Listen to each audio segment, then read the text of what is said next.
પુરુષો જન્મા છે એ જીસુના સોમધરની પાળે રે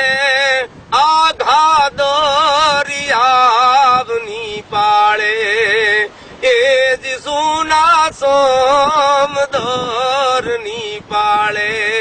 સુના સમુદ્રના કાંઠાની વાત કરતા હોય ત્યારે રણ મેદાનમાં જેને દર જાતા ધર્મ પલટતા ત્રિયા પડનતા તાવ એતણ ટાણા મરણરા પછી કોણ રંક ને કોણ રાવ ઈ જ્યારે જ્યારે બુંગિયા વાગ્યા છે ત્યારે પોતાની ધરતીના સંસ્કારને જાળવવા માટે થઈ પોતાના કુળના ગુણને જાળવવા હાટુ થઈ તલવારની ધારે જેને જેને ધર્મ ઉજાડ્યો છે ને એવા ધર્મના ઉજાળવા વાળા ઈ બાપા સુના સમુદ્રના કાંઠે હોઈ ગયા હોય છે પણ આજે આ સમુદ્ર છે ઈ તો ગોહિલવાડના કાંઠે ઘૂઘવાટા મારી રહ્યો છે અને ઘૂઘવાટા મારી અને એક જ વાત પૂછી રહ્યો છે કે ઘોઘામાં ઈ બેઠેલો આપણો મોખડાજી વીરવર પુરુષ છે એને પૂછી રહ્યા છે હે મોખડાજી તારા પગ પ્રક્ષાળી છે અમે બાપા અમે આજ ગોહિલ કુળને ઉજાળવા વાળા હે મોખડાજી તારા ગુણ ગાવા બેઠા છીએ એટલા માટે થઈને જ આજ કહેવાનું મન થાય કે બાતડિયું વિગત તાડિયું પેંજા ઘટમાં ઘણેરિયું હકડી તડના ફૂગ્યું ત્યાં તો બીયું ઉપડ્યું એક પછી એક બાપા સમુદ્ર છે ને